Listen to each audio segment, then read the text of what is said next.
Rebels. We stay hidden on the high ground, watching the black and gray hover car land on the floodplain, 100 meters from our own. The belly hatch opens and half a dozen crew spill out. I was right. Instead of uniforms or snake suits, they're wearing handmade clothes. Fleece jackets, hand-knitted sweaters, shoes made from animal skin. There's no way Shreb soldiers would go to all this trouble just to trick us. I hand the field glasses back to Cole. You finally got your wish. Looks like we're joining the rebels. Or they're joining us, he says. We ping the two specials to keep their position, then take the hoverboard down. Zura and Dr. Levia are waiting on the wet sand. Most of the rebels look like young runaways, fighting to save the earth. Wiry muscles, unsurged faces, threadbare clothes. One of them looks familiar, from home, from Victoria. Then it hits me. The last time I saw them, instead of handmade forest camo, they were wearing a feathered blue ball gown. Yonder? Cole asks as we step from the board. Chico, it's you! They embrace, and a torrent of Spanish follows. But when Yonder sees my face, their words break off. What the? I sigh. Life will be easier once the whole world knows. But for now, I have to give my little speech again. I'm Rafia's twin sister, born 26 minutes later, hidden from birth, raised as a body double, a decoy. The rebels all stare at me dumbfounded. And now, a fox, Yonder says with a smile, and gives Cole a playful punch. Aren't you the charmer? A woman dressed in stitched-together skins comes closer to me, inspecting my face. She's older than the other rebels, with the green armband of a unit boss. The rebels don't have ranks. Each group elects their own boss, more like pirates than a real army. You were the hostage in Victoria, right? She asks. You got the foxes to drop their guards and then switch sides? I hold her gaze. That's about right. Huh. She turns to Cole. And you're fine with that? Because she's your girlfriend now? He looks a little unsteady for a moment. No one in his own forces would dare ask such a question, but he answers in a firm voice. Frey saved my life. She's fought beside us and against her father. The woman shrugs, turns to me. You're 16, right?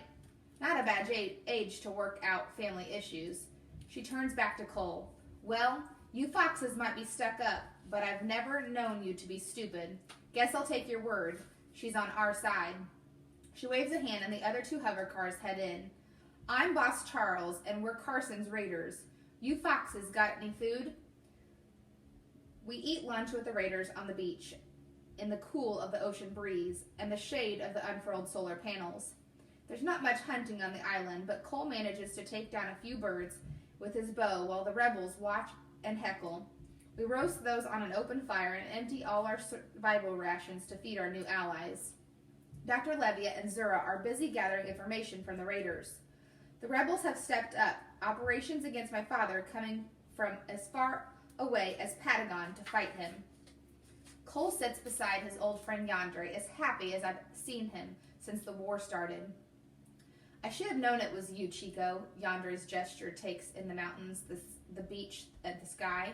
Who else is fussy enough to run for 4 hours just to find the perfect tropical island for an ambush?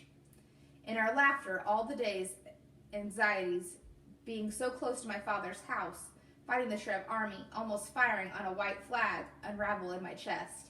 The Palafox's bash seems like 1,000 years ago, but seeing Yonder again brings back the wonder of that night.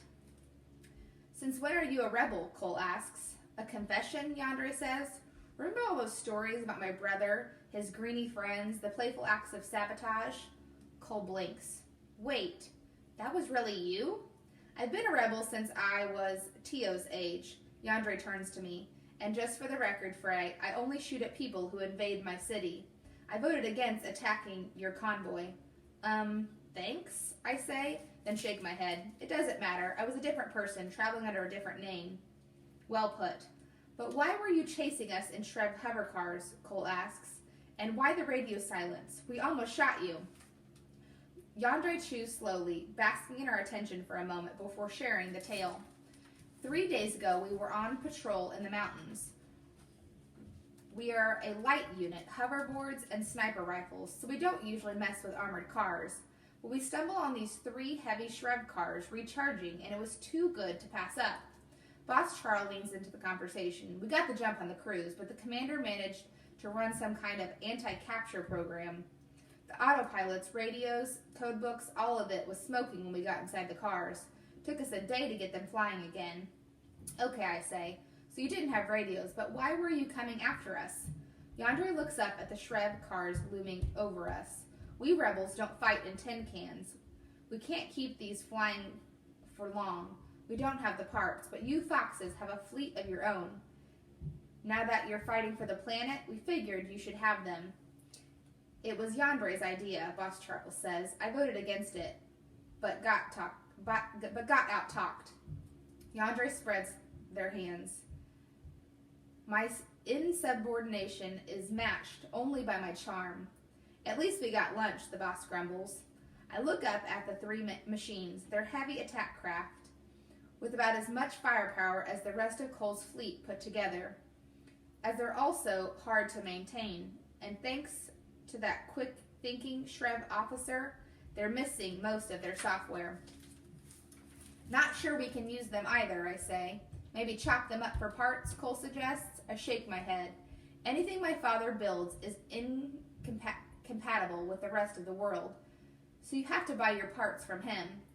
Told you, Dre, Boss Charles says. Waste of a day. I'm going swimming. She stands up and walks toward the water, dropping her clothing on the sand along the way.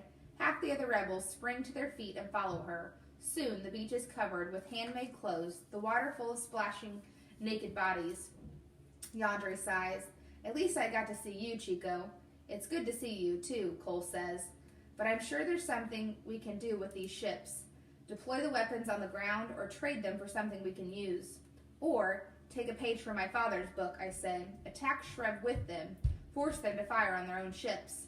Yonder's eyes light up at that. Maybe during the peace conference, when he's away. Cole and I both stare at them. Yonder sees our expression and smiles. Ah, you mean you haven't heard?